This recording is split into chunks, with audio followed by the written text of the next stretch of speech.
Ayan, hallelujah. Isang magandang gabi po sa bawat isa. Ah, Tayo po ay nagkakaisa ngayon sa araw ng pagtutubos o pagbabayad sa sala o Day of Atonement, Yom Kippur. Nakikiisa tayo sa buong sambahayan ng Diyos na nakikibahagi dito sa appointed feast na ito. At alam naman natin na ang Diyos natin ay tapat sa buhay natin at tayo ay binigyan ng pagkakataong muli na makibahagi dito. Kung sino-sino yung mga nandito, last year, ay kasama pa rin natin, pray ng Diyos. Ah, ah, isang mahal, Isa sa pinakamahalagang bahagi ng ating pananampalataya ay ang pag-alaala dito sa tinatawag na araw ng pagtutubos. At aralin natin kung bakit mahalaga ito at ano yung simbolismo nito sa ating pananampalataya. So before tayo mag-start, tayo po ay manalangin.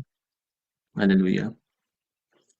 Aming Amang Yahuwah, kami po lubos na magpapasalamat sa iyo sa araw na ito. Nagpapakumbaba kami at aming inihahandog sa iyo ang aming mga sarili.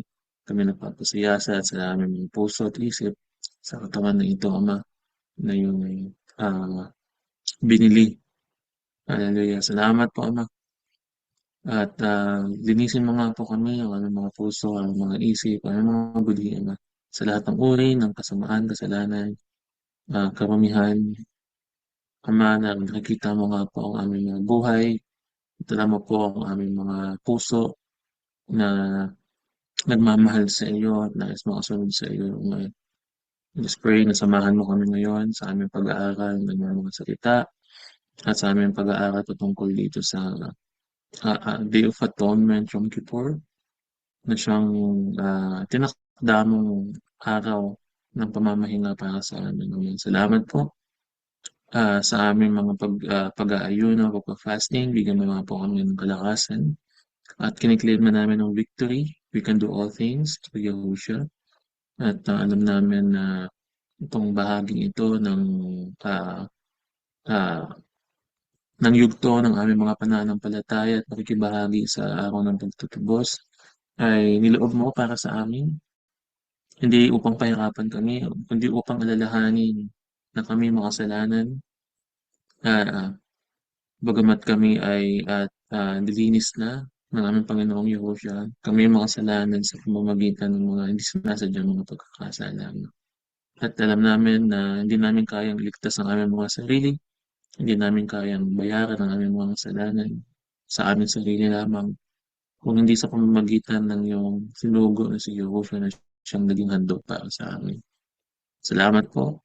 Buuin mo nga po ang gabing ito na makakain kami ng espiritual na mga pagkain mo na mas mapalakas ang aming espiritu kasi sa katawan na ito.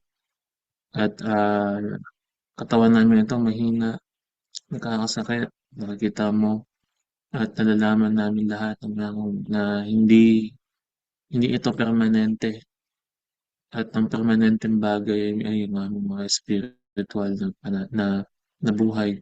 Hallelujah. Salamat po. Bigyan mo po kami ng kapayapaan sa aming mga isip at puso at ma-excite kami sa mga bagay na i-reveal mo pa para sa amin, Ama. Samahan mo kami sa pamamagitan ng pananahan ng iyong Espiritu sa amin, ng iyong Ruach HaKodesh, banal na Espiritu na siyang gagabay sa amin sa gabi nito. Salamat po, Ama.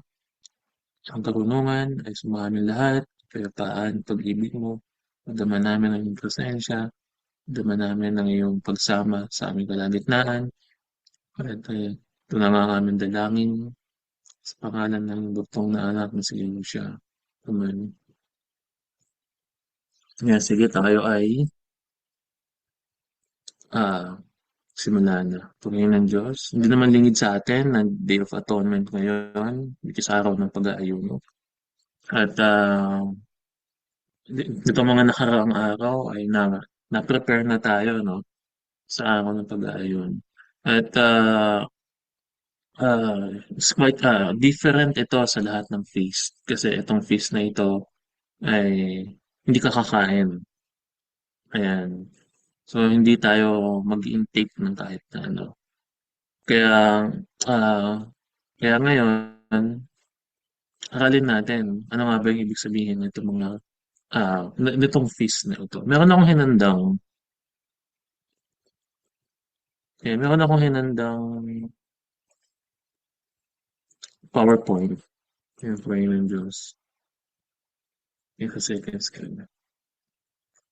Meron akong hinandang PowerPoint para sa ating lahat. Para malubos natin maunawaan itong araw ng pag-aayunan. Sure ko lang gusto ko. Yan. Kita natin. Day of Atonement. Gawin ito naman.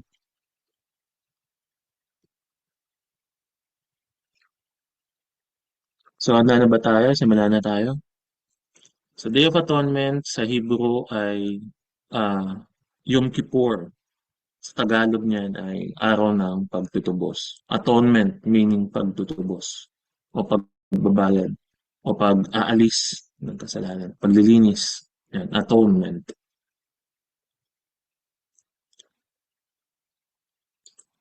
So medyo madami naguguluhan dito sa part na to na kasi feast yung sabi. Feast. Kasi yung isip natin feast, di ba dapat masaya, di ba dapat tayo ay nagdidiwang, di ba? Pero bakit tayo nag-aayuno? Bakit walang pagkain? So, malalaman natin mamaya. Yan. Just to remind everybody na ito ay ang mga kapistahan ng Diyos sa Abib, Passover, Unleavened Bread, First Fruit, Weeks or Pentecost.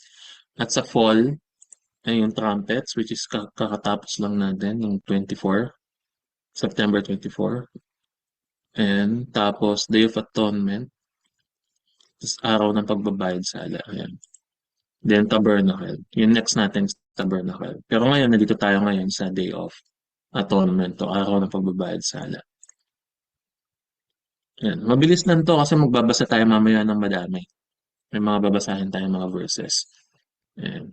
So meron tayong 4 questions. Ano yung una? Ano yung araw ng pagtutubos? Kailan ito ginaganap? Paano ito pinagdiriwang at ano ang kahalagahan nito?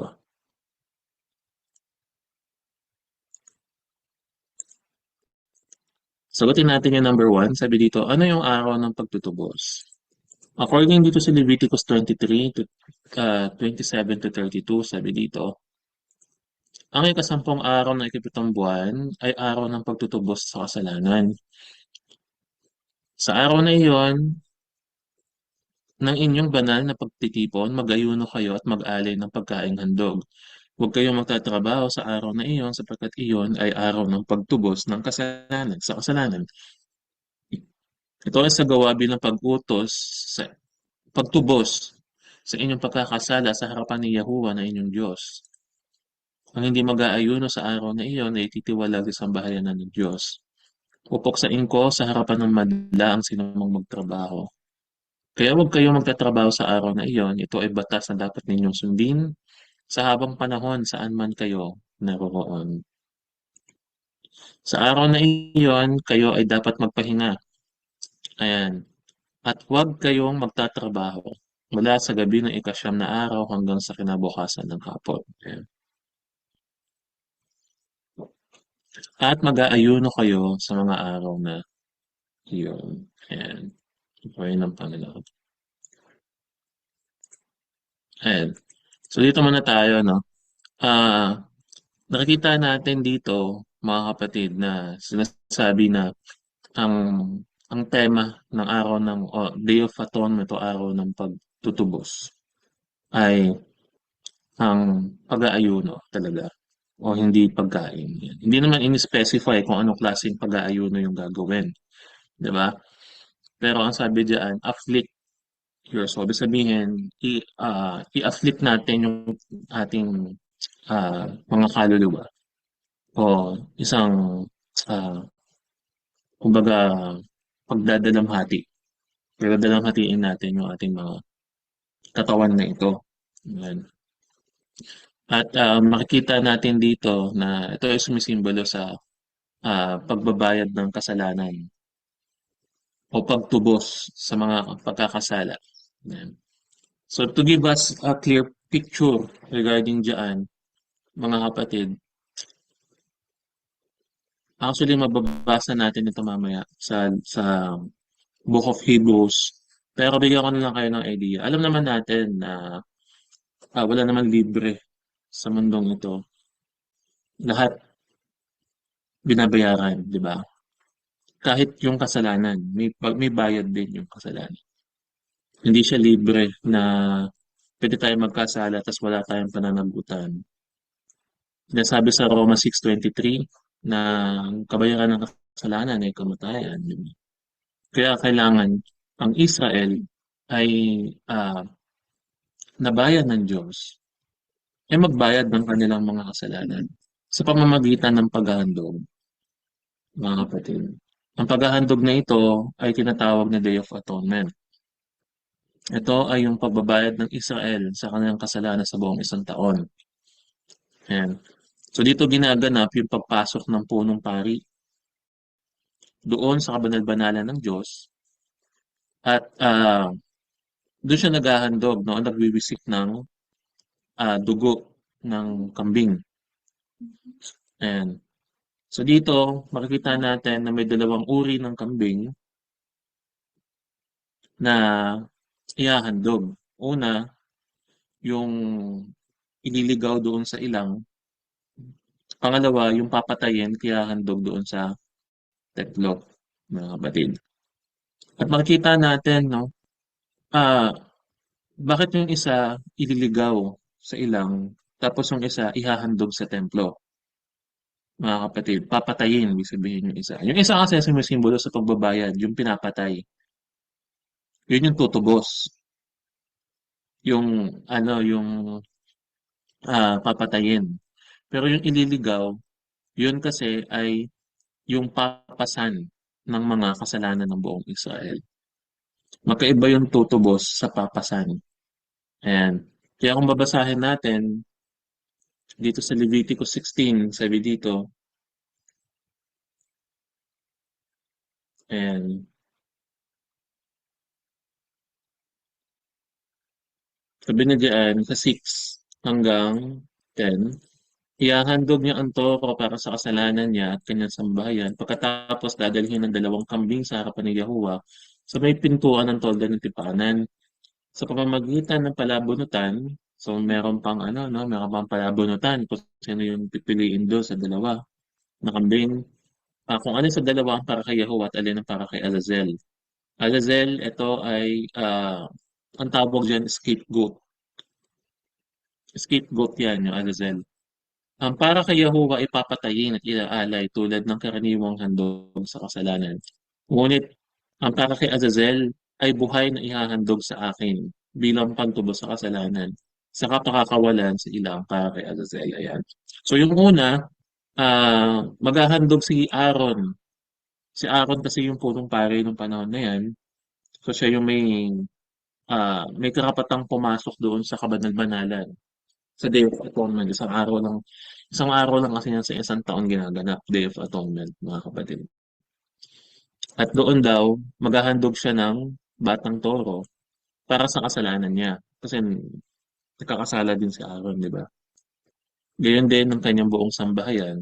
Tapos, ang susunod na gagawin niya ay, sabi diyan, iwiwisik daw yung dugo ng batang toro.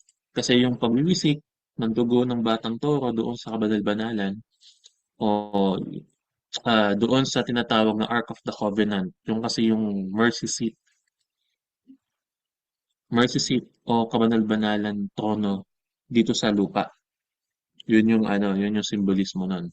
Ganun ka-powerful yun. Pag winibisikan yun ng dugo, yun ang sumisimbolo sa paglilinis ng kasalanan o pagbabayad ng kasalanan, mga kapatid. Kaya sabi dito, pagkatapos patayin, ang yung kambing naman, yung isang kambing, yung papatayin, ihahandog yun kay Yahuwah bilang handog para sa kasalanan ng buong sambahayan. Kaya so same procedure, papasok siya sa loob, iwiwisik yung dugo ng kambing, tapos yun na yung buong ritual. Just to make it short lang, diba? Sabi diyan, Walang sinumang lalapit sa toldang tipanan na sandaling pumasok doon si Aaron hanggang hindi siya lumalabas. Pagkatapos siyang maghandog para sa kasalanan niya, para sa pamilya at para sa kasalanan ng sambahayanan. Yan. Yan. Paglabas niya, after niya magwisik ng dugo, 7 beses siya magwiwisik ng ano, ng dugo. After nun, pupunta daw siya sa altar ng sunugan upang linisin din iyon. Kukuha siya ng dugo ng batang turot at papahiran niya ang sungay ng altar.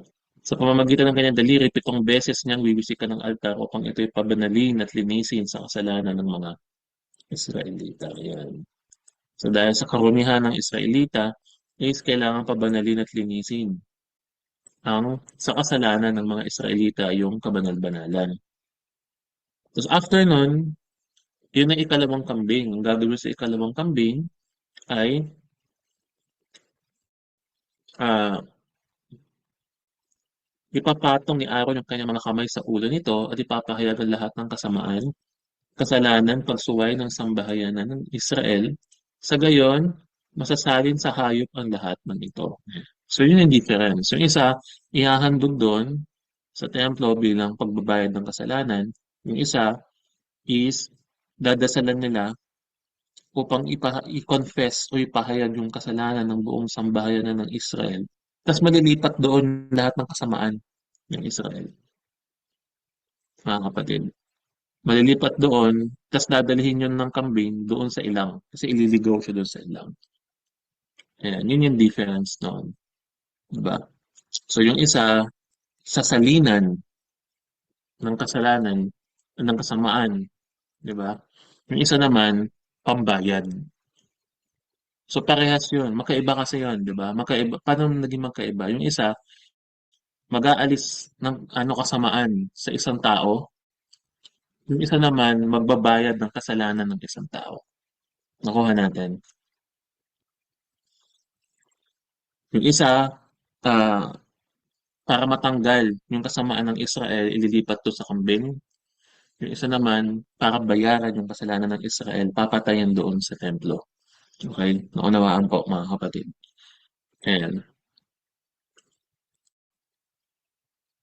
Tuloy na natin. Mamaya, mas maunawaan natin yan pag binasa natin yung Hebrews mamaya. Ayan. Kailan ito ginaganap? Sabi dito, ang ikasampung araw ng ikapitong buwan ay araw ng pagtutubos sa kasalanan. Sa araw na iyon, ng inyong banal na pagtitipon, mag-ayuno kayo at mag-alay ng pagkain. Handog. Ayan.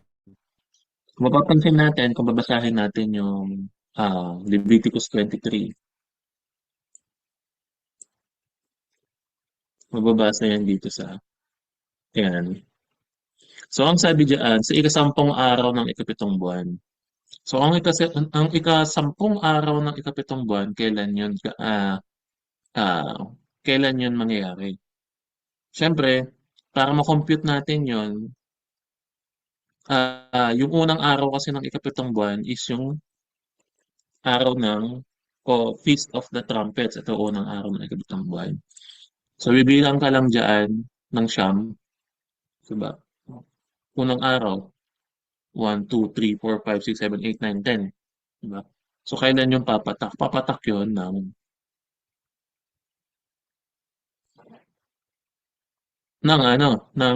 10 nga. Diba? Wait lang, 84, 1, 2, 3, 4, 5, 6, 7, 8, 9, 10. Ayan, 3. Diba? October 3.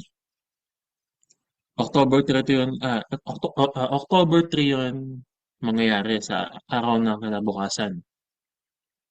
Kinabukasan pa. Pero bakit natin sineselebrate ngayon ng 9, ng ikasyam, o October 2, itong kinabukasan pa? Kasi nga, itong Feast of o Araw ng Pagtutubos ay ano yan, gabi siya ginaganap. Gabi siya nagsisimula. So sa gabi ng ikasyam na araw o October 2 ng 6 p.m. hanggang sa kinabukasan ng hapon, So tatawid siya ng ano, ng kinabukasan hanggang hapon. Ayan, ganun yun, mga kapatid. Kaya October 2 hanggang October 10, ikasyam, so the 2 days. So sa 2 days na yon, mga kapatid, ah, gabi sa gabi siya magaganap para mabuo yung 24 hours, yung isang buong araw. Ayan. So dito nakasaad dito lamang nakasaad yung sinasabi dito na ah, gabi sa gabi gaganapin yung Feast of Atonement. Wala naman sa ibang verse yan. Wala naman yan sa ibang verse. So dito lamang sa Feast of Atonement. Ayan.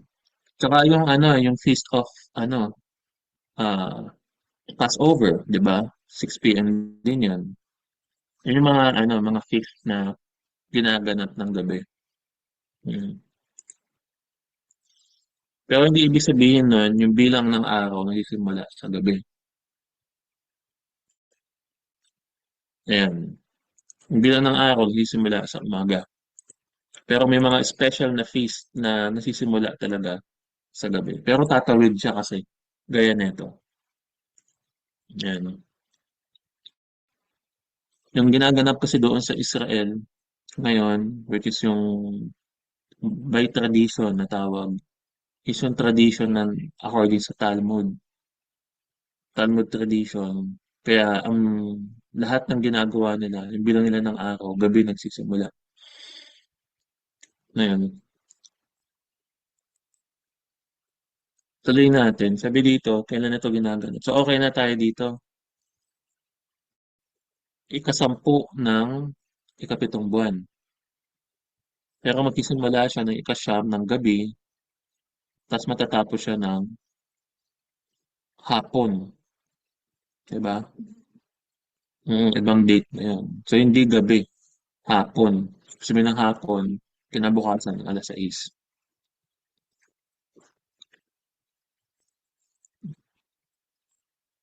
Tuloy natin, sabi dito mga kapatid. Paano ito pinagdiriwang? Yan, sabi diyan sa ano, sa 1, araw ng pamamahinga o Sabat o High Sabat. Sabi dito, sa araw na iyon, kayo ay dapat magpahinga at huwag nga kayong magtatrabaho mula sa gabi ng ikasyam na araw hanggang sa kinabukasan ng hapon. At mag-ayuno kayo sa mga araw na iyon. Ayan. So, obviously, ito ay rest of the body, and rest of the spirit, rest of our soul. Ayan. So, both spiritual ito and physical, mga kapatid.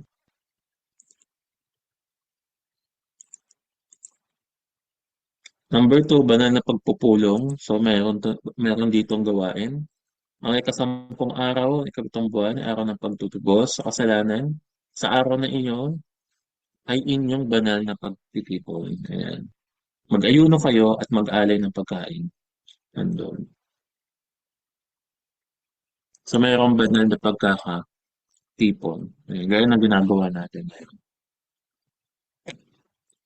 Ayan, so, kailan na ito ginaganap? 6 p.m. ng Huwebes to 6 p.m. ng Biyernes. Ayan. Kung mapapansin natin, consistent to kada year, napapalitan lang yung date. Di ba? Napapalitan lang ng date, pero Huwebes pa din, tsaka Biyernes. Yung ah pumapatak. Huwebes, Biyernes, tas kinabukasan, Sabat. Weekly Sabat. Ayan, yung kinabukasan. So, 6 p.m. to 6 p.m.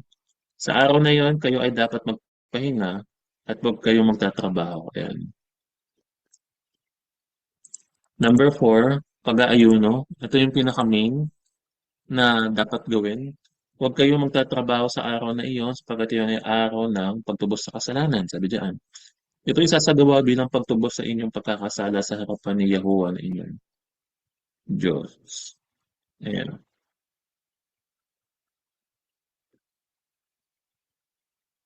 Maraming ano, may mga type of pag-aayuno, merong absolute na pag-aayuno o absolute fasting, as in wala talaga lahat.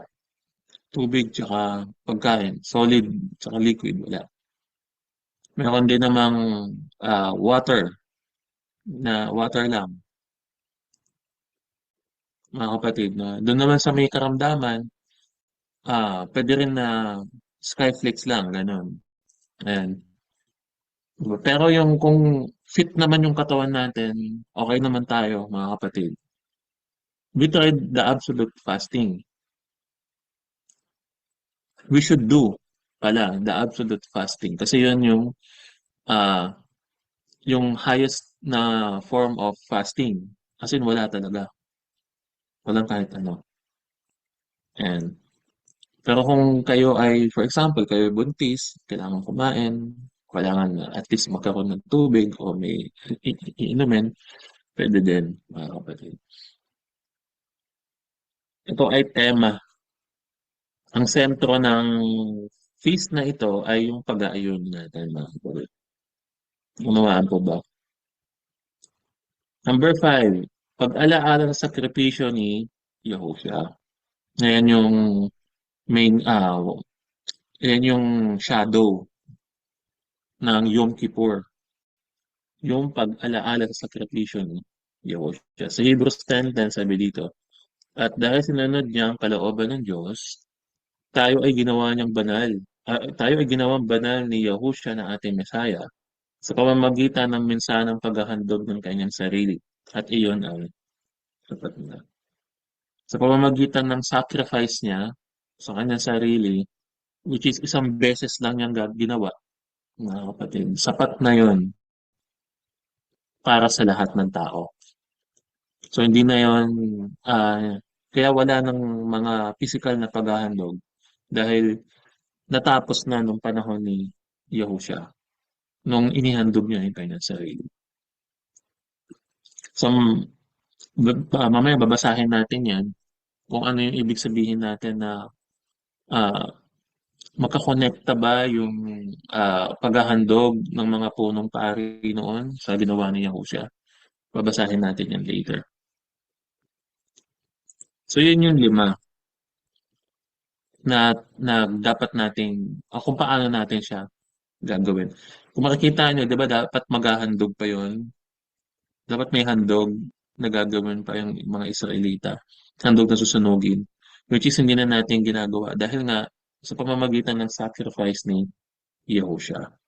Sabi dito, ano ang kahalagahan nito? So bakit mahalaga yung Feast of Atonement? Diyan. Dahil ito ay yung pagkaalam natin sa sakripisyo na ginawa ni Yahushua bilang handog sa kasalanan na yan. So tayo, babasahin natin yung Book of Hebrews, chapter 9 to 10. Basahin natin mga kapatid.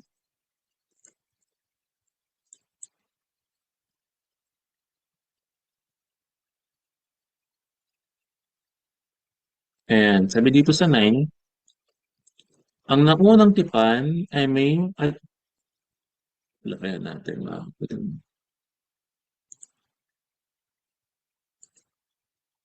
And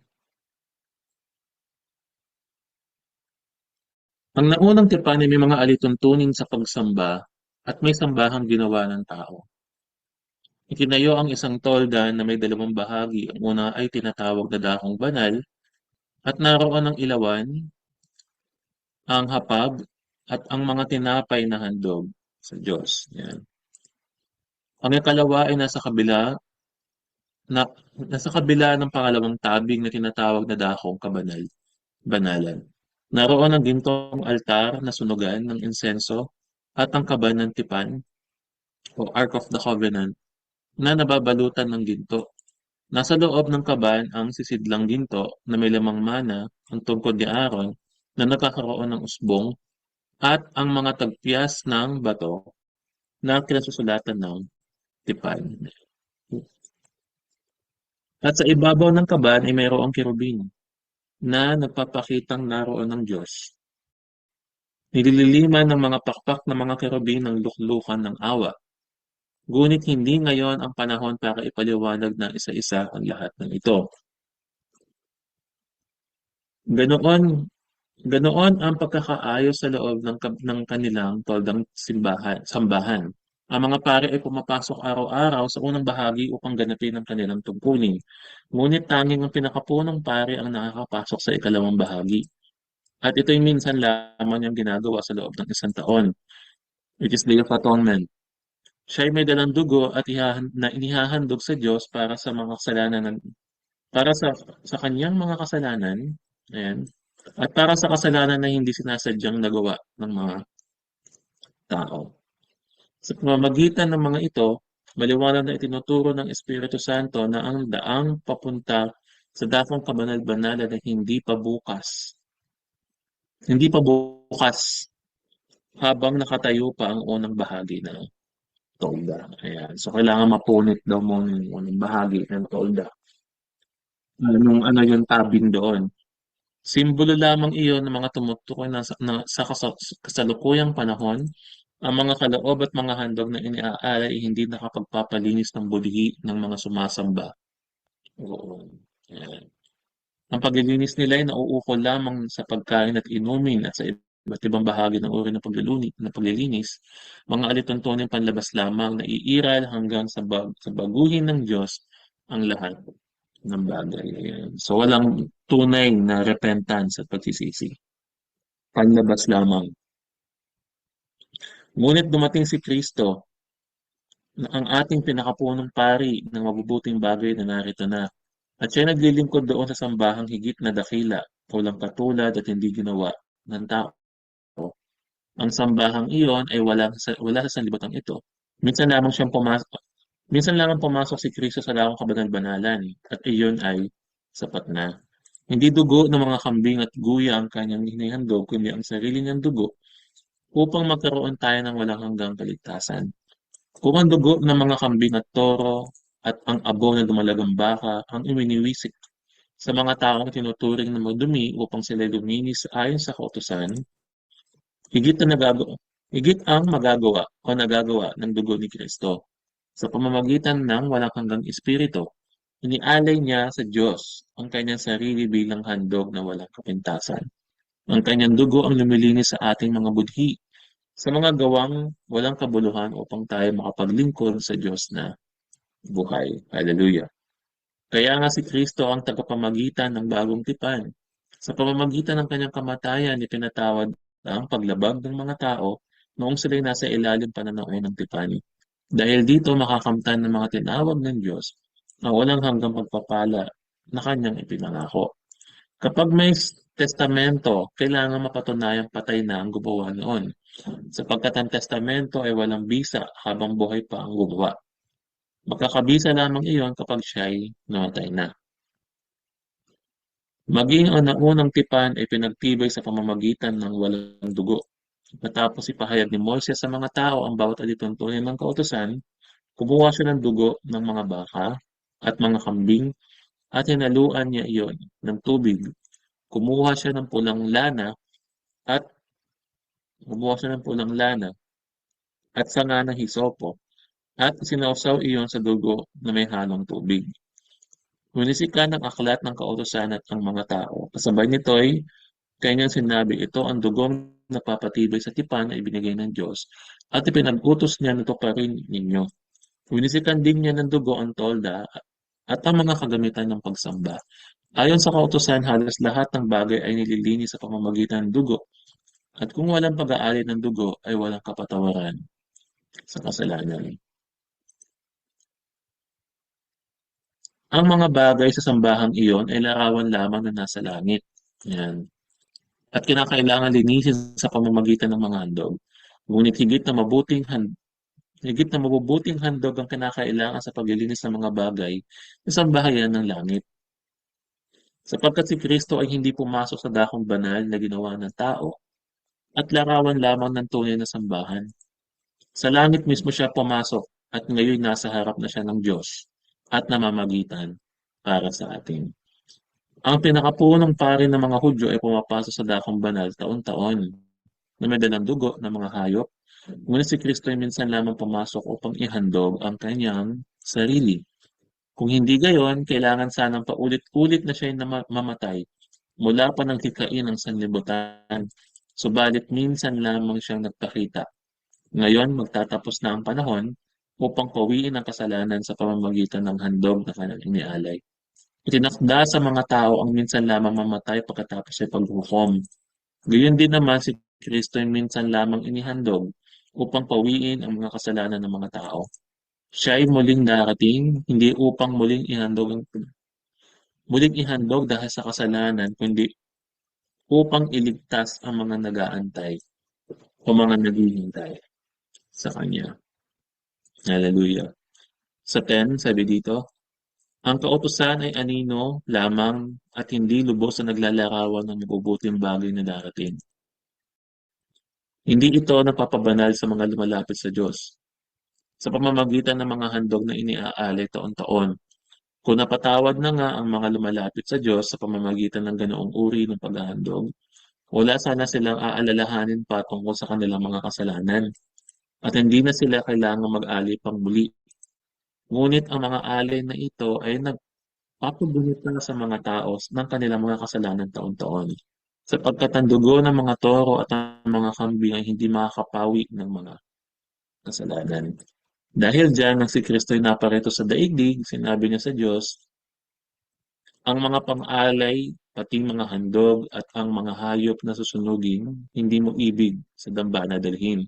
Hindi mo kinalugdan ang mga handog na sinusunog at ang mga handog upang pawiin ang kasalanan. Kaya't inihanda mo ang aking katawan upang maging handog. Kaya't sinabi ko, ako'y narito, O Diyos, upang sundin ang iyong kalooban ayon sa sinasabi ng kautusan, ng kasulatan tungkol sa akin. Sinabi mo na niya, hindi mo nais o kinalulugdan ang mga alay at handog ng hayop, mga handog na susunugin, at mga handog dahil sa kasalanan. Kahit ito'y inihahandog ayon sa kautusan. Sa kanya idinugtong, ako'y narito upang sundin ang iyong kalooban. Sa ganitong paraan, pinalis nga ng Diyos ang unang handog at pinalitan ng handog ni Kristo. Yan pala. At dahil sinunod niya ang kalooban ng Diyos, tayo ay ginawang banal ni Yahushua HaMashiach sa pamamagitan ng minsanang paghahandog ng kanyang sarili at iyon ay sapat na. Bawat pare ay naglilingkod araw-araw at paulit-ulit na naghahandog ng pare-parehong ding mga handog. Subalit ang mga iyon ay hindi naman nakakapawi ng kasalanan. Ngunit si Kristo ay minsan lamang naghandog para sa kasalanan at iyo'y sapat na. Pagkatapos ay umupo siya sa kanan ng Diyos. Ngayon naghihintay siya roon hanggang sa lubusang pasukuin sa kanya ng Diyos ang lahat ng kanyang mga kaaway.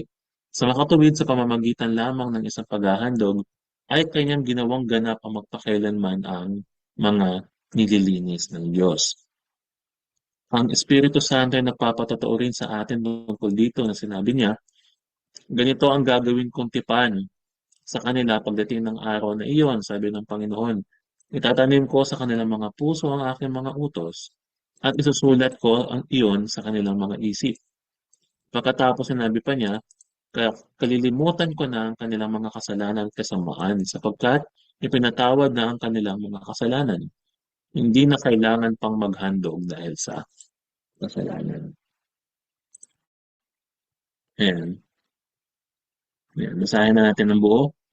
Kaya nga mga kapatid, tayo malaya nang makakapasok sa dakong kabanal-banalan dahil sa dugo ni Yahushua. Binuksan niya para sa atin ang isang bago at buhay na daang naglalagos hanggang sa kabila ng tabing. At ang tabing na ito'y ang kanyang katawan. Tayo ay may isang pinakapunong pari na namamahala sa sambahayan ng Diyos. Kaya't lumapit tayo sa Diyos ng may pusong tapat at may matibay na pananampalataya sa Kanya. Lumapit tayong may malinis na budhi sapagkat nilinis na ang ating mga puso at hinugasan ng dalisay na tubig ang ating mga katawan. Magpakatatag tayo sa ating pag-asa at huwag na mag-alinlangan pa sapagkat tapat ang nangako sa atin. Sikapin din nating gisingin ang damdamin ng bawat isa sa pagmamahal sa kapwa at paggawa ng mabuti. Huwag nating kaliligtaan ang pagdalo sa ating mga pagkakatipon. Kaya gaya ng nakasanayan ng iba, sa halip, palakasin natin ang loob ng isa't isa, lalo na ngayon nakikita nating malapit na ang araw ng Panginoon. Matapos nating malaman at tanggapin ang katotohanan at sadyain pa rin nating magkasala, wala nang handog na maiaalay pa para sa ikapapatawad ng ating mga kasalanan. Ang nag-aantay na lamang sa atin ay kakilakilabot na paghukom at naglalagablab na apoy na tutupok sa mga kaaway ng Diyos. Ang mapatunayan na mabagsak ang utusan ni Moises batay sa patotoo ng dalawa o tatlong saksi ay walang awang pinapatay. Ganon din kabigat sa akala ninyo ang parusang nararapat sa taong humahamak sa anak ng Diyos na malapastangan sa dugong nagpatibay ng tipan at nagpabanal sa Kanya at lumait sa mapagpalang espiritu, sapagkat kilala natin na nagsabi, "Akin ang paghihiganti at ako ang magpaparusa."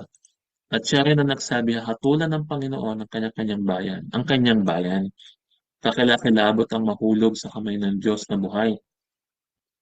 Alalahanin ninyo ang mga araw na nagdaan kung paano kayo nagtiis ng matinding hirap matapos na kayo'y maliwanagan. Ngunit hindi kayo nagpadaig. Kung minsan kayo ay iniinsulto at pinapahirapan sa harap ng madla. Kung minsan naman kayo ay umaalalay sa mga kasamahan ninyo na pinapahirapan ng gayon. Dinamayan ninyo ang mga nakabilanggo at hindi kayo nalungkot at kayo'y agawan ng ari-arian, sapagkat alam ninyong higit na mabuti ang nananatili sa kayamanan na nakalaan sa inyo. Kaya't huwag kayong mawalan ng pananampalataya sa Diyos sapagkat dakila ang nag-aantay na gantimpala para sa inyo.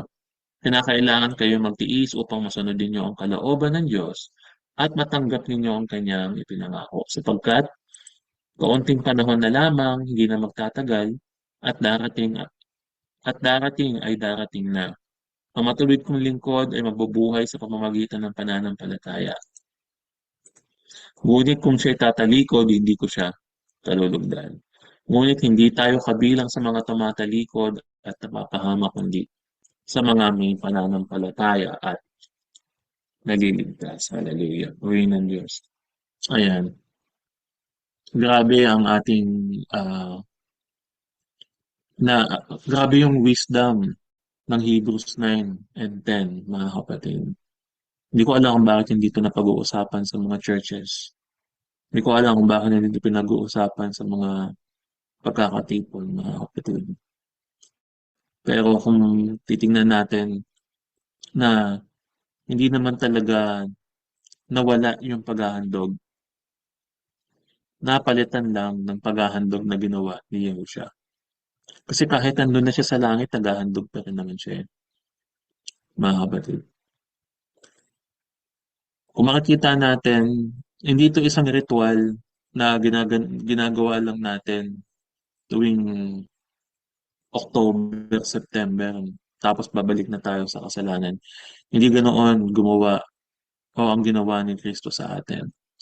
Hindi gaya ng Israelita noon na pagbayad ng kasalanan nila at after ng paghahandog, babalik na naman sila sa kasalanan. Sapagkat pag sinabi nating hindi nakakapawi ng kasalanan, ang ibig sabihin yan, ah, hindi nakakapagpabago ng tao, mga kapatid. Yung pagbabayad ng kasalanan nila, nakakapagbayad talaga sila ng kasalanan. Kasi hindi naman pwedeng ginagawa nila yun kasi hindi naman pala effective. O hindi naman pala valid na paghahandog. Valid yung paghahandog nila. Valid yung kanilang mga ginagawang ritual. Kasi sinabi yun ng Diyos eh. Pero pag sinabing hindi nakakapawi ng kasalanan o hindi nakakaalis ng kasalanan, ibig sabihin, sa tao mismo, hindi siya nakakapagpaalis ng kasalanan sa tao. Sabihin, mauulit at mauulit niya yung kasalanan. Yun ang ibig sabihin nun. Pero sa ginawa ni Yahushua paghahandog na minsan lamang, binago na tayo ng lubusan. Kaya hindi na tayo gumagawa ng kasalanang sinasadya. Dahil sinasabi ng kasalatan, kung sasadyain natin ay kasalanan, eh wala nang maihahandog pa para sa atin. Kasi naihandog na si Yahushua, mga kapatid. At kung titignan natin, gaya ng sinabi ng kasulatan, di ba? Sa John 3:16, "Ganun na lamang ang pag-ibig ng Diyos sa sanlibutan, nang ibigay niya ang kanyang bugtong na anak, upang ang lahat ng sumampalataya sa kanya ay hindi mapahamak, kundi magkaroon ng buhay na walang hanggan." Siyang walang kasalanan na naging kasalanan para sa atin, upang tubusin tayo sa ating mga pagkakasala.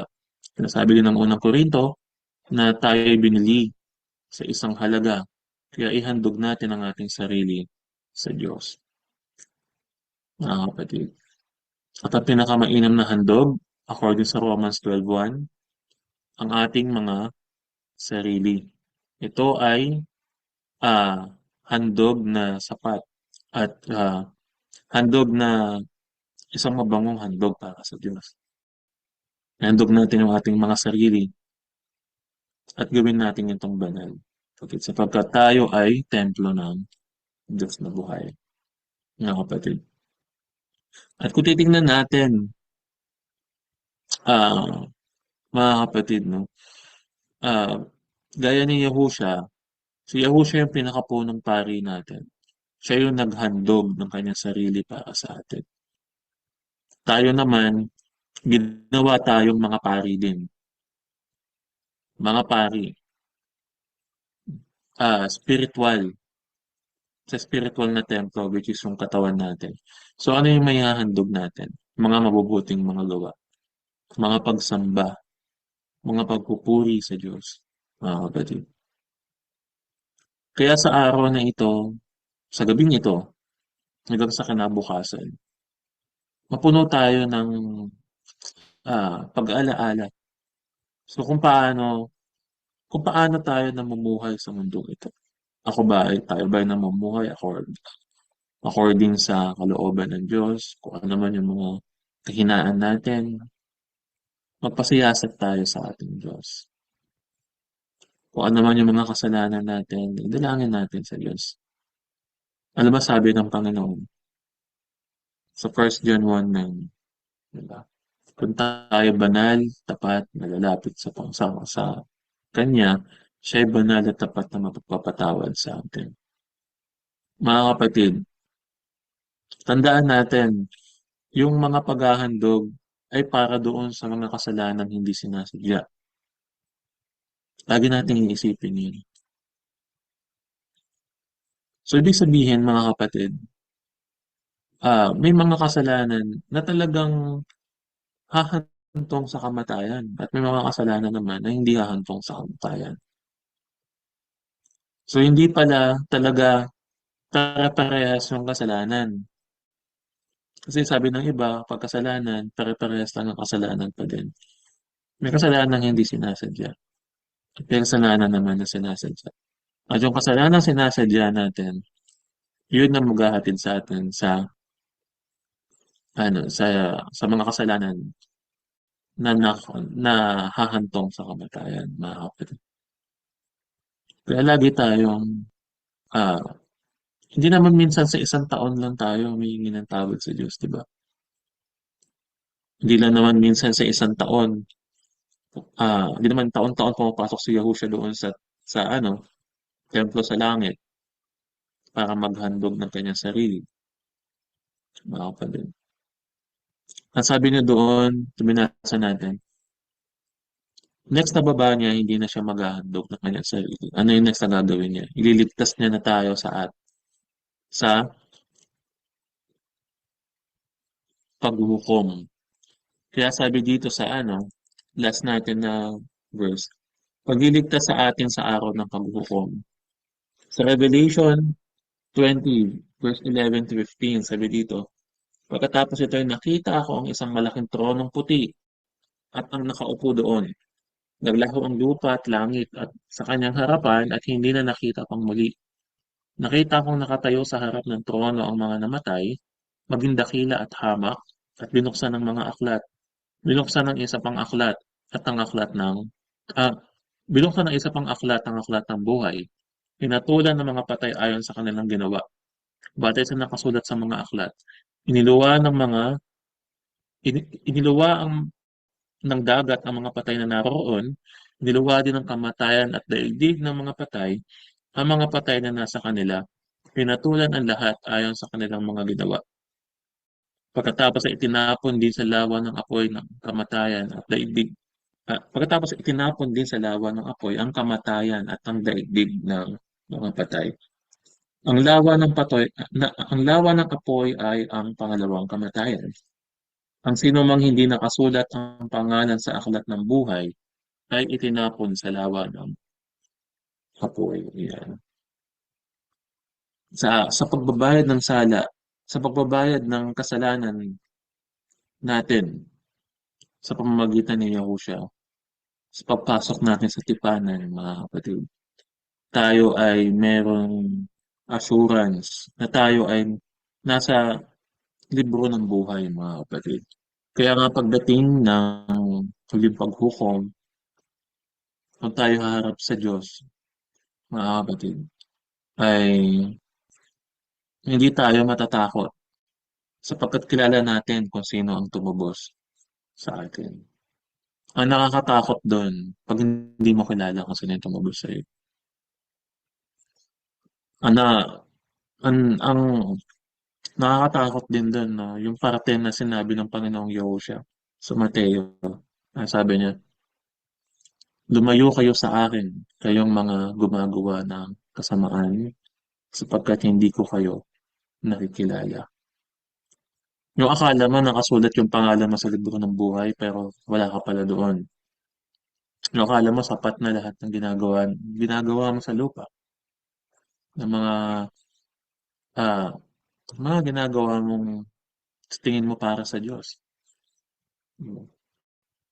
Kaya mahalaga, mga kapatid, na meron tayong guide kung paano natin susundin ng Diyos. Kasi baka sinusunod natin ng Diyos sa paraan na tayo lang may gusto. Hindi pala niya gusto. Diba? Pamamaraan natin, hindi pala niya pamamaraan. Kaya nga sabi ng amang Yahuwah, di ba? Na ang aking mga daan ay hindi inyong mga daan. Ang aking isip hindi inyong isip. Kung gaano kalawak ang langit, kung gaano kalayo ang langit sa lupa, ganoon din kalayo yung pag-iisip ng Diyos sa atin. Kaya ah, sa araw na ito, pribilehiyo na tayo nandito. Kasi hindi ko ma-imagine yung sarili kong gagawin ko ito. O makikiisa ako sa ganitong gawain kung hindi tayo pinili ng Diyos para dito. Kaya ka nandito dahil alam ng Diyos at kilala ka ng Diyos.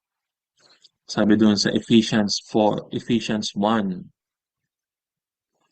chapter 1, verse 4, bago palikain ang sanlibutan, nasa isipan ka na ng Diyos. Yung mga hinirang ng Diyos. Kapatid. Kaya kung titingnan mo, no, may mga hindi tumatanggap at may mga tumatanggap sa salita ng Diyos. Yung mga tumatanggap sa salita ng Diyos, bakit madali lang nilang tinatanggap? Bakit? Dahil sila ay nakalaan para doon. Nakuha ninyo, mga kapatid. Walang resistance eh.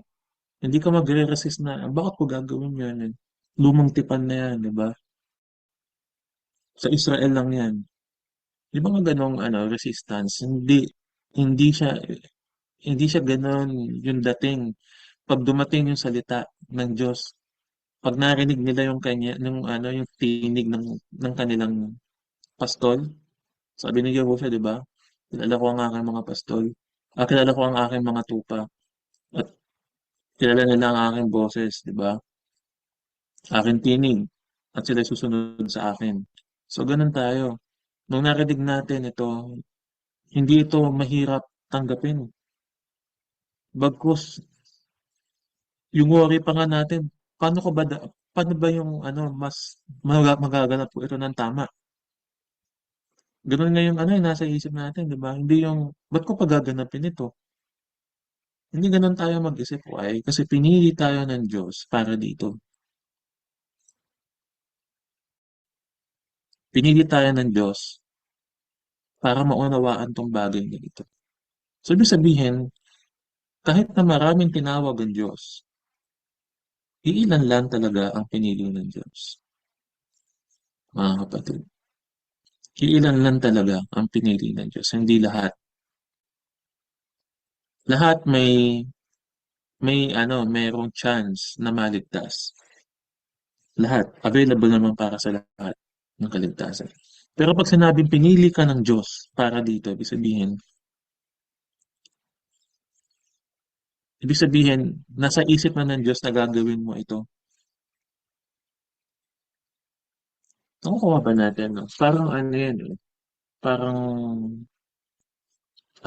parang, naalala ko tuloy yung mga sa palabas, no? Alam niyo yun, yung, ah, pagka, di ba nga ano, yung mga fantasy na palabas, na nasa ano sila, yun, yung mga nare-reincarnate sila, ganyan, di ba? Tapos, parang ginawa ko na, parang ano, parang ginawa ko na to dati, parang ganun, di ba? Parang ganun yung ano eh, ah, sample lang naman, analogy lang naman yun. Hindi tayo na-reincarnate, Ay, ibig ko lang sabihin, mga kapatid, na naka-imprinta na sa ating mga DNA, naka-imprinta na sa ating kaluluwa yung salita ng Diyos. Kaya kapag narinig natin yung salita ng Diyos, hindi na matigas yung puso natin. Tanggap ka agad natin. Kasi para tayo dito. Yan ang ibig kong sabihin.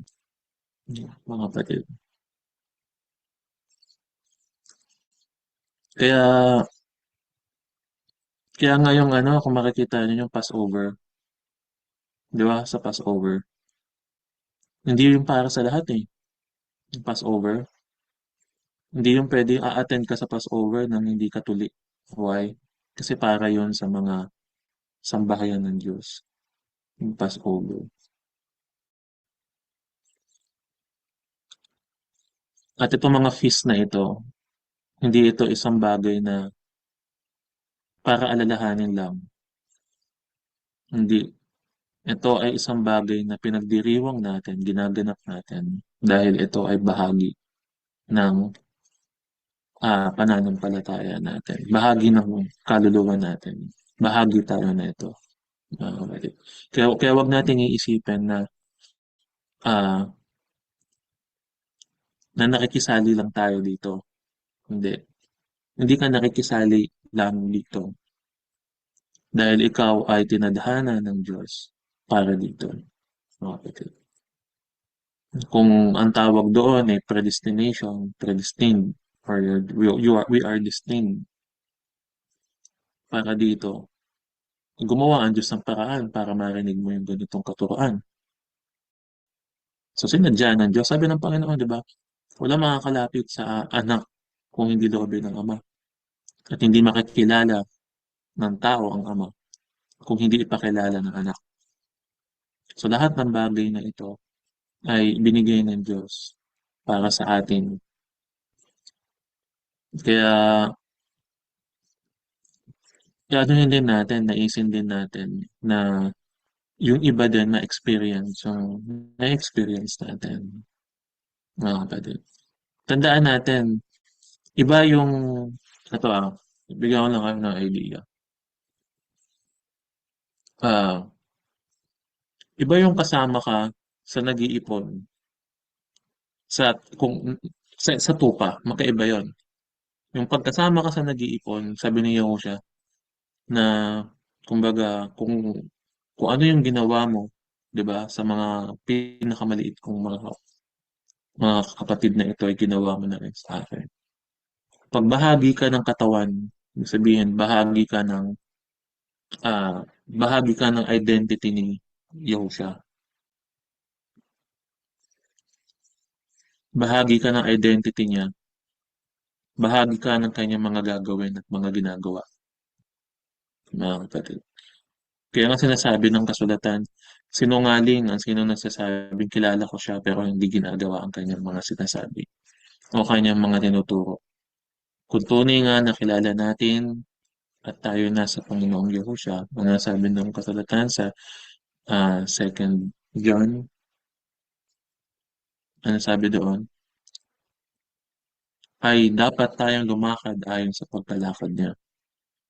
Kasi yun ang totoong nakakakilala sa Panginoon. Yun ang totoong nagmamahal sa Diyos, mga kapatid. Kaya, um, let us pray na bigyan tayo ng lakas ng Diyos. Alalahanin natin yung sacrifice ni Yahushua sa kanyang pag, mga hirap na kanyang dinanas para sa atin, sa paghahandog ng kanyang sarili. Hindi niya inisip yung sarili niya. Ang nasa isip niya, kung paano tayo ililigtas. Mga kapatid. Tandaan natin na sinabi ni Yahushua, patawarin mo sila sapagkat hindi nila alam ang kanilang ginagawa. At itong mga bagay na ito, itong mga bagay na ito ay kayamanan na pwede nating ipamana sa ating mga anak, sa ating mga apo, ang loobin ng Panginoon. Kung hindi pa siya babalik. Kung babalik na siya, purihin ng Diyos. Dahil sabihin, finish line na, 'di ba? Makakasama na natin siya habang buhay.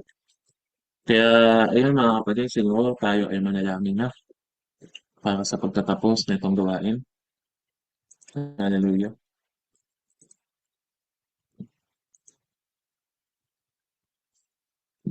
And manalangin tayo. Hallelujah. Aming Diyos, Ama makapangyarihan.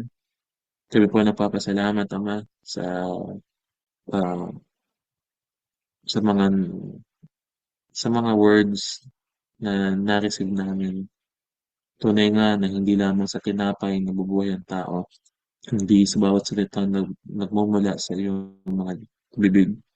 Salamat naman sa spiritual na pagkain tinanggap namin, sa pagkatuto namin kung ano yung ibig sabihin ng Day of Atonement, kung ano yung kahalagahan nito, kung ano, paano namin ito gaganapin. Hallelujah. Nakikita mo ah, yung aming mga buhay.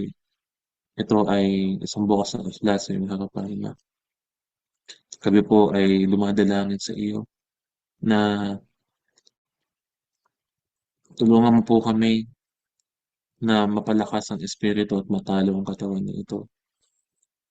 Sapagkat alam namin na ang karnal ay ah, temporary lamang, pero ang spiritual ay habang buhay na namin makakasama. Kasama kayo.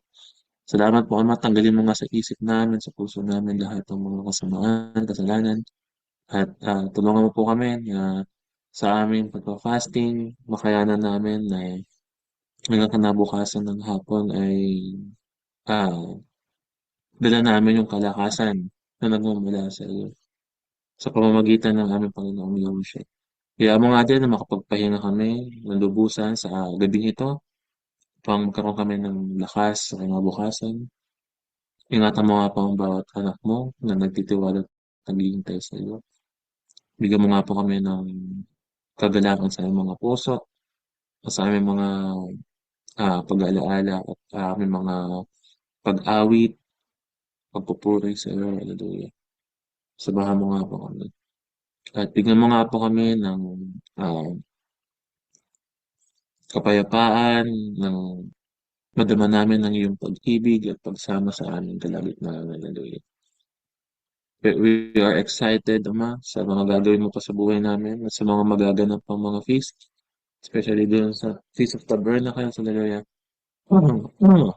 Alam namin na marami pa mga bagay na kami pagsasalusaluhan bilang magkakapatid sa iglesyang ito at pagkaisahin mo nga po ang iglesyang ito ng ah, bind mo nga po kami ng love, ng pagkakaisa sa puso at isipan ng sa buong iglesia ng katawan ni Yahushua. Hallelujah. Salamat po, Ama.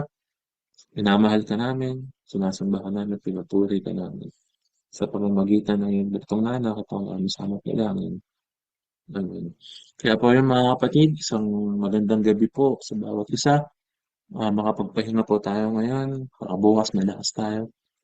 Ah, ah, lakas tayo na makapag-fasting na tuloy-tuloy pa. So, pray tayo. ah, Bukas kung may pagkakataon, tayo ay sumamba, umawit, makinig ng mga ng mga words of God. Yan, basa ng kasulatan. At sa gabi, meron tayong gawain ulit ng after na. So tayo magkakaroon tayo ng parang bukas, no? Kakaroon tayo ng pwede na nating i-stop